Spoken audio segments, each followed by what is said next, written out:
we turn to the Mercedes-Benz Vans phone line and find the subject of this week's episode of NFL Icons, which is an NFL Films produced, an Epix produced, and broadcast show every Saturday night at 10 Eastern on Epix. It is awesome. I am honored to be narrating it. It is as good as anything that NFL Films has put together. And the subject matter of this week, October 1st, Saturday night, 10 Eastern, NFL Icons. Steve Young joining us here on the Rich Eisen Show. How you doing, Steve? Great, Rich. How are you, buddy? Better talking to you, man. Boy. Yeah, it is just an amazing journey. And tonight's game, like I mentioned with Tua, his journey, and that's what I love about journeys. Joe Burrow's journey from the state of Ohio, where his whole journey, and yours is incredible. Do you ever sit back and think, man, I can't believe I did that? Do you ever sit back? Well, it's not only that, Rich. It's the forks in the road where you don't really have a choice. When Doug Scoville turned to me as a freshman in college. He was the offensive coordinator at BYU at the time, and he didn't know my name, and he didn't really know, he hadn't really recruited me. And by November, he knew my name, and he said, he called me he's like, "Hey, Young, come over here." I go over there, and he goes, "Hey, by the way, I don't coach lefties." And you're like, all right, well, I guess that's the end of my quarterbacking career at BYU. And luckily, he left 2 months later for a head coaching job at San Diego State. And so that gave me the opportunity. Ted Tollner came in, and then the rest is history. But it's like those binary moments, right, where he wasn't going to coach a lefty, that would have been the end. It's like there's probably 20 of those where, if it doesn't go the right way, no matter how you feel about it, things aren't going to get worked out. And so anyway, you look back on the journey, you don't want to go back there, Rich, because you're like, wow, that is crazy. I can't believe all the things that happened. And I'm grateful. I'm grateful for all then you start to say how grateful you are for all the people that were the kind of angels along the way that kind of pushed you in a direction, the coaches, just the friends and people that kind of moved you along and kept you, and then also kept you from problems and kept you out of trouble and all that stuff you look back on when these kind of moments when you want to start from the end.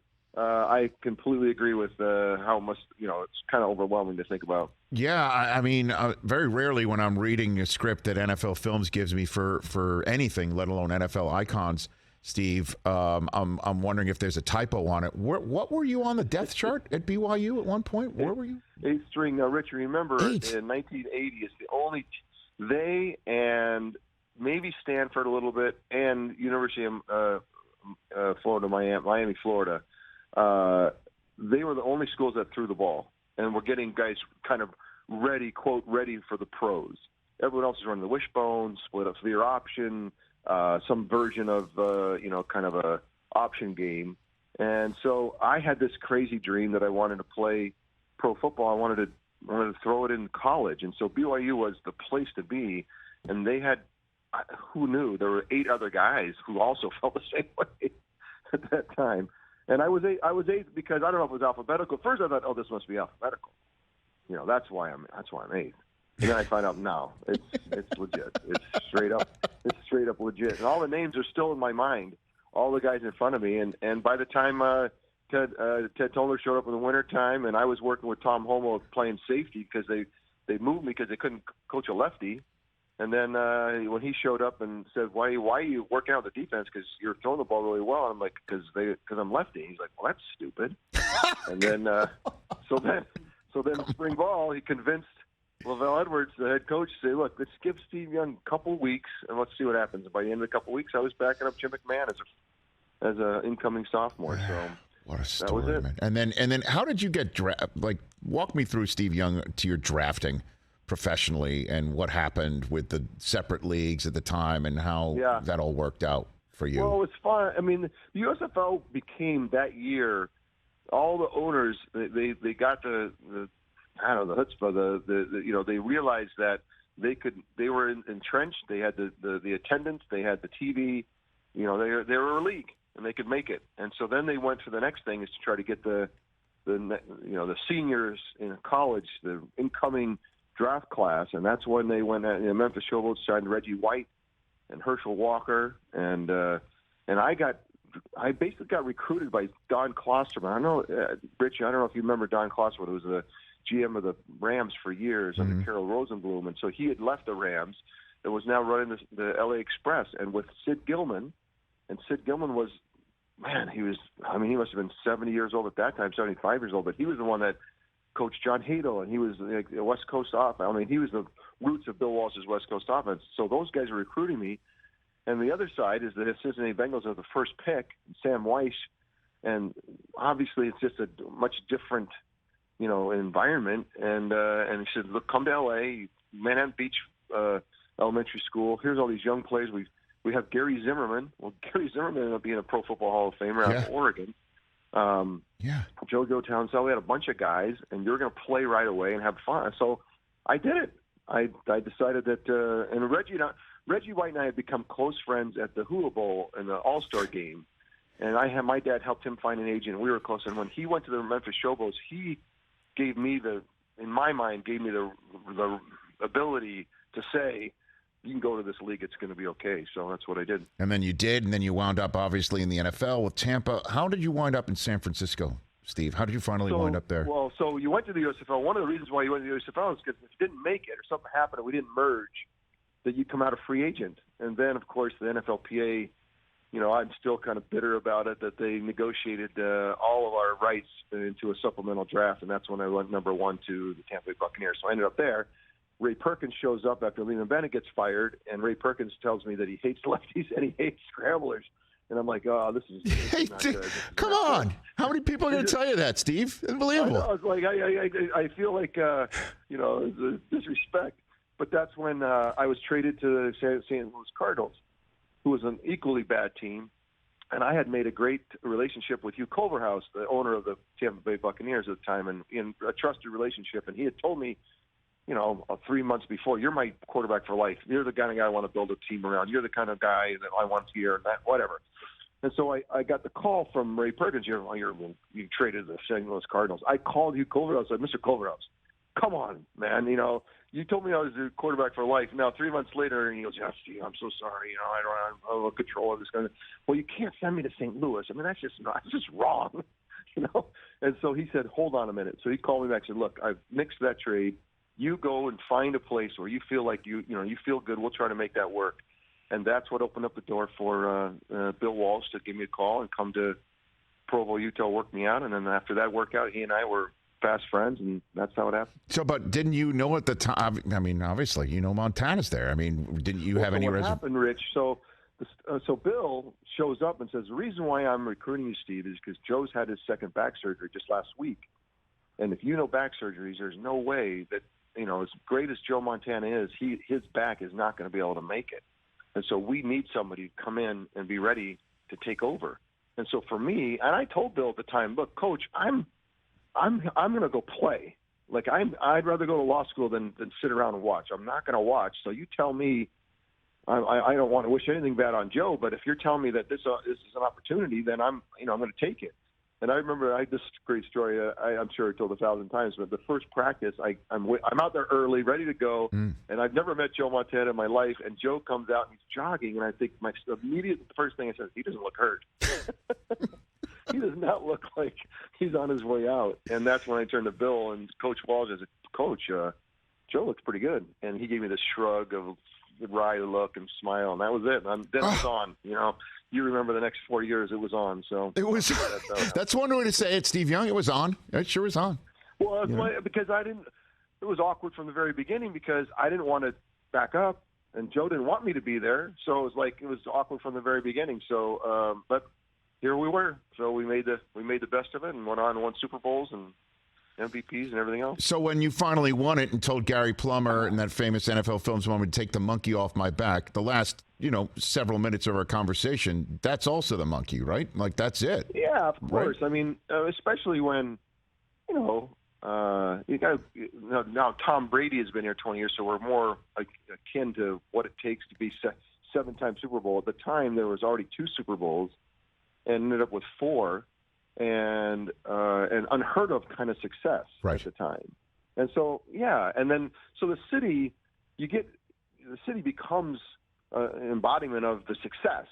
And so the next guy well, you can't go south. You got to go north, and that's why it's and to this day, I mean, I think that Jimmy Garoppolo and I think Trey Lance still have to own the fact that this is a town where your Super Bowls are, or don't worry about it. And I think that's still probably true. Steve Young here, his episode of NFL Icons, Steve Young, again on Epix, Saturday at 10 Eastern Time. And you can stream Epix right here on the Roku channel and check it out on Saturday night.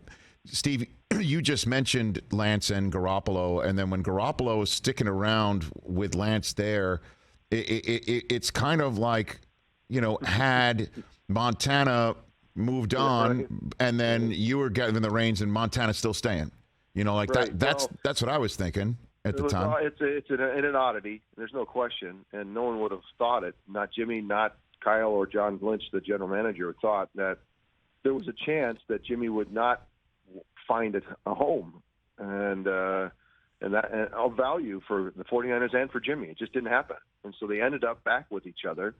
And now you saw last week there's this edge of resentment that's been built, or like naturally, right? You've been rejected, and you don't want to take that in, and so I'm slightly concerned about going forward with the relationship with Jimmy and with Kyle and John. Is just can we, despite all the things that have happened, can we still keep a profitable relationship? It can be tense.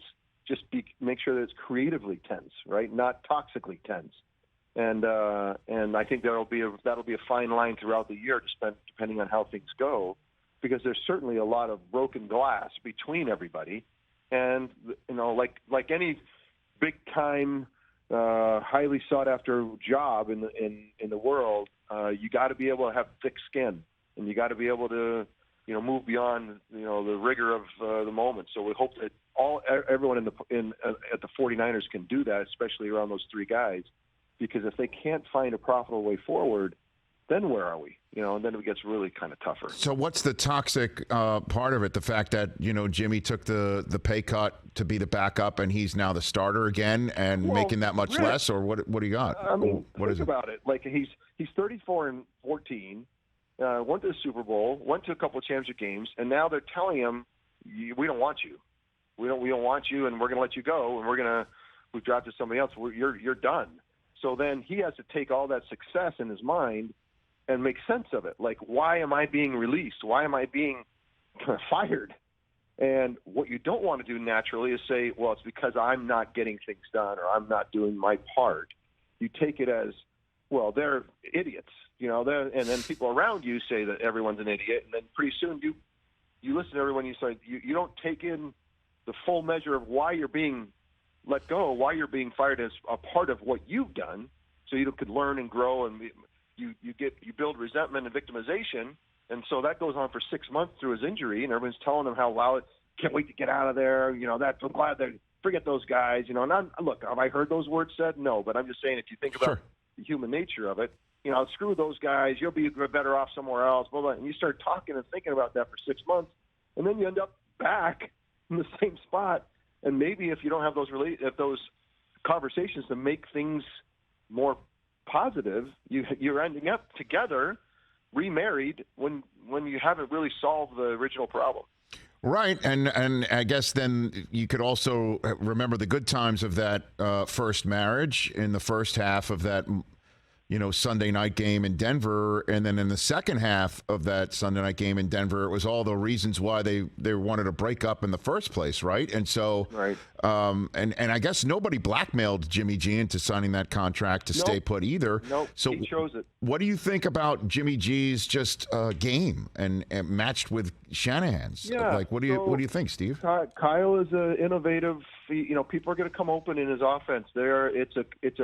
It's a grinder's offense in a sense that it's a grinder's offense for preparation, and it's really an embodiment of the sophistication of what he's trying to do on the field. And Jimmy, by his own admission, is I want to wing it. I want to just let it. I want to be like 2017. I just want to let it rip.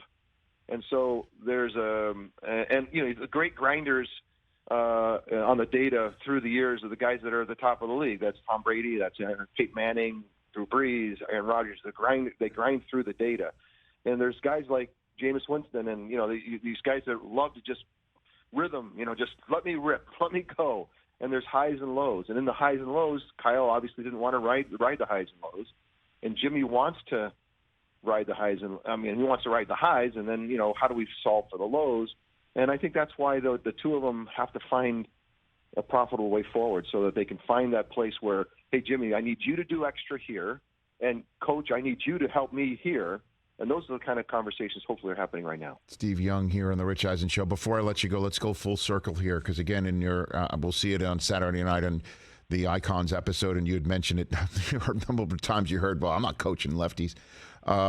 Tua tonight, man. I don't know how deep you are into the Twitterverse, Steve Young, but somebody flipped the video of Tua's deep throws to make it look like he's a right-hander. And I'll be honest with you, I was way more impressed when he was throwing it right-handed. And I know I'm talking to you here after what you said, but there is a bias, right? Clearly, you overcame it and you got a bust in the Hall of Fame. What's your advice to Tua after 3 huge games and huge weeks, and how viable do you think he is with this Dolphins offense to shock everybody and maybe do it all? What do you think, Steve? This is Mike McDaniel came out of Kyle Shanahan. It's the same kind of offense that I would love to be a part of, and you can see the difference, and you can see it in his footwork and his confidence in his feet and how he's delivering the football, and allows all of his athletic ability to come out. Now, look, we recognize every athlete has limitations, and we see Tua's. But you can see the full measure of it in the last 3 weeks of what he can get accomplished. And so as long as he stays with somebody who really brings out the most in him, which I think Mike is doing, Coach McDaniel is doing, then that's going to be the key. And that's why – and then as you're successful, the lefty-righty thing goes away. Like it just does. But it's weird, Rich. I don't want to leave it behind, because why? Why is it that I know there's only 10% of the population is lefty, but why is it that there are zero other than Tua? Before Tua, there was zero for a number of years. Of 64 jobs in the NFL, 0 lefties. And through the years, handfuls of lefties in the league ever. And so obviously the bias is real. In baseball, it's not there, right? If you're lefty, you're cool. You get paid more, and especially if you pitch. Okay. But for whatever reason, the football is very right-handed. And what I could have been, Rich, if I was a right-handed. You could have been higher than 8th on the depth chart at BYU, that's Steve. That's right. But it all worked out in the end, and I love watching you on ESPN. You're awesome, Steve. You're the man. You right back at you, right back at you. It is. I cherish that, and I don't know if you've seen your episode. It's dynamite. It's great. No, I can't wait. It'll be fun. We'll all watch it. We'll all watch it together on Saturday. You're going to love it. NFL icon Steve Young, Saturday night, 10 Eastern on Epix. Thanks for the time, Steve. You be well. Love it, Rich. Take care. Right back at you. Steve Young, Pro Football Hall of Famer, Canton class of 2005. And again, you can stream Epix on the Roku channel. Start a free trial today. It's perfect timing. It's a great, great series. You're going to love it.